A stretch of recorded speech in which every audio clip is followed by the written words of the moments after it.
Okay, तो ये हमारा क्वेश्चन है। इसमें तीन identical capacitor C1 C2 C3, शुरू में तीनों के पास कोई भी चार्ज नहीं है, मतलब इनिशियली अनचार्ज कैपेसिटर है।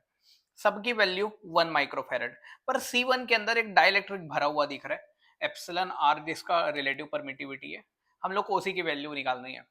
दो स्विच है S1 S2 और एक वोल्टेज सोर्स है जिसका ईएमएफ हम लोग को 8 वोल्ट दिया हुआ है। ठीक है, शुरू में क्या बोला क्वेश्चन में कि S1 को क्लोज करेंगे और S2 को ओपन रखेंगे, तो ये वाला रास्ता तो पूरा गायब हो गया। S1 क्लोज हुआ मतलब ये रास्ता एक बन गया, तो हमारा सर्किट बना वोल्टेज सोर्स C3 से जुड़ा हुआ। चलो बनाते हैं। ये C3 से जुड़ा हुआ, यहाँ का स्विच क्लोज है और बीच वाला स्विच ओपन है, गायब। 8 वोल्ट C3, और ये जुड़ा है मतलब कैपेसिटर फुल चार्ज हो रहा है, चार्ज हो रहा है, चार्ज हो रहा है, और फुल चार्ज होते तक जुड़ा हुआ है बोला है। ठीक है, तो इसको पूरा चार्ज होने दिए, तो देखिए इसके पास कितना चार्ज आ गया।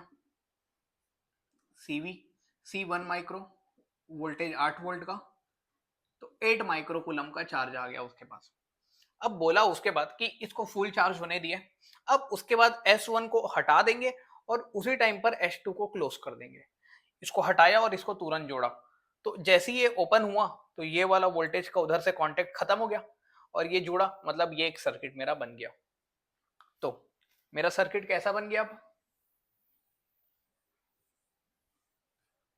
S2 क्लोज हुआ, ये दो कैपेसिटर है और एक तीसरा कैपेसिटर इधर ये जोड़ेंगे। अब यहाँ पास केवल यही एक कैपेसिटर है जिसके पास इनिशियल चार्ज है। कितने का चार्ज है इसके पास? 8 माइक्रोकूलम का चार्ज है। प्लस वैसा क्यों बनाया? प्लस ऐसा बना था, ऐसा चार्ज दिया, मतलब यहाँ पूरे प्लस प्लस आएंगे, यहाँ माइनस माइनस। ठीक है। और अब ये जो मतलब यही एक अकेला है जो सोर्स बन कर रहेगा। अब ये चार्ज इनको भी देगा और इनके बीच चार्ज का शेयरिंग स्टार्ट हो जाएगा। ठीक है, इसके पास इनिशियल वोल्टेज कितना था? ये V नॉट जुड़ा था, पूरा पूरा वोल्टेज इसके पास आ गया था। कितना था? 8 वोल्ट। पर क्या बोला उसके बाद? बोला कि जैसे ही इक्विलिब्रियम आया, ऐसा जुड़ा हुआ है बहुत टाइम तक, बहुत टाइम के बाद जैसे इक्विलिब्रियम आया ना, तो C3 के पास जो चार्ज है वो 5 हो गया।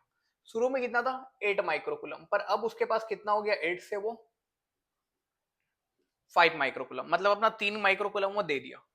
ये 3 माइक्रोकूलम इधर चला गया, यहां से गया, यहां पास आ गया 3 माइक्रोकूलम, और ये दोनों सीरीज में, ये दोनों सीरीज में, तो मतलब इसके पास भी 3 माइक्रोकूलम आएगा, सीरीज में चार्ज सेम, और इसके पास भी 3 माइक्रोकूलम आएगा।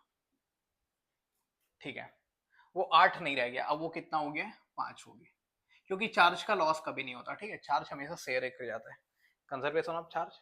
एनर्जी का लॉस हुआ है, देखो इसके पास फाइनल कितना चार्ज बचा है? इसके पास 5 माइक्रोकूलम का। इसका कैपेसिटेंस कितना था? 1 माइक्रोफेरेड। कैपेसिटेंस कभी चेंज नहीं कर होगा। तो इसके पास वोल्टेज कितना आ गया? अगर सोचने की बात है, Q है 5, C है 1, तो V कितना आ गया? 5 वोल्ट का। इसके पास कितना वोल्ट बन गया है लास्ट में? जो पहले कितना था? 8 वोल्ट, उसके 3 वोल्ट का लॉस हो गया है, उसके 3 वोल्ट का लॉस हो गया, एनर्जी लॉस होता है। ठीक है, हीटिंग वीटिंग जो भी होगा, पर 5 वोल्ट उसके पास बचा। ठीक है, समझ आ गया? चार्ज शेयर हुआ और वोल्टेज का लॉस हो गया।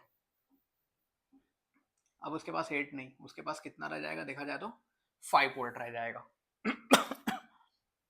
और इसके पास चार्ज कितना रह जाएगा? 5 माइक्रोकूलम।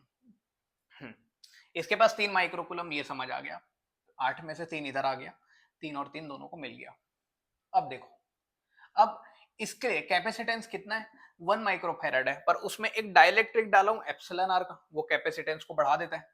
तो ये हो जाएगा एप्सिलॉन आर इंटू 1, मतलब ये एप्सिलॉन आर, और इसका कैपेसिटेंस 1 है। ठीक है, इसका कैपेसिटेंस एप्सिलॉन आर है। अब देखो ये 5 वोल्ट है, इसका कैपेसिटेंस 1, इसका चार्ज ये, तो इसका वोल्टेज निकाल सकता हूँ क्या? बिल्कुल, Q equals to C B लगाता हूँ। Q है 3, C है 1, तो V कितना आ गया? 3 वोल्ट आ गया। V कितना आ गया? 3 वोल्ट। मतलब इसके पास 3 वोल्ट है। ये और ये पैरेलल में होंगे, ये दोनों जब सीरीज सॉल्व करूंगा ना, तो ऐसा बनेगा, ये दोनों सॉल्व होकर एक ऐसा कैपेसिटर बन गया, और उधर एक और ऐसा कैपेसिटर है। तो ऐसा कभी भी होता है, ये वाला प्लेट और ये वाला प्लेट डायरेक्टली जुड़े, मतलब ये दोनों का पोटेंशियल सेम। ये वाला प्लेट और ये वाला प्लेट भी डायरेक्टली ऐसे जुड़े हुए, मतलब ये दोनों का भी पोटेंशियल सेम। तो दोनों के बीच पोटेंशियल डिफरेंस सेम, मतलब दोनों पैरेलल में। ठीक है, तो मतलब अगर यहाँ 5 वोल्ट है, अगर यहाँ पर 5 वोल्ट है, तो यहाँ पर भी दोनों प्लेट के बीच का डिफरेंस 5 वोल्ट होगा।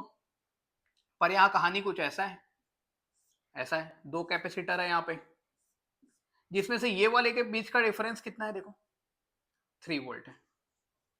तो पक्का है कि इसके पास कितना होगा, 2 वोल्ट होगा। मतलब इसके पास कितना है, 2 वोल्ट है। तभी तो प्लस माइनस 2 प्लस माइनस 3 5 बनेंगे जो इसके बराबर होंगे। तो इसका वोल्टेज 2 है, इसका कैपेसिटेंस एप्सिलॉन आर है, इसका चार्ज है 3 माइक्रोकूलम। तो यहाँ पर फिर से लगाता हूं मैं, Q बराबर CV। Q कितने का हो गया 3, कैपेसिटेंस कितने का हो गया एप्सिलॉन आर, वोल्टेज कितने का हो गया 2। तो एप्सिलॉन आर की वैल्यू कितनी आ गई 3/2, मतलब 1.5। तो ये हमारा आंसर है।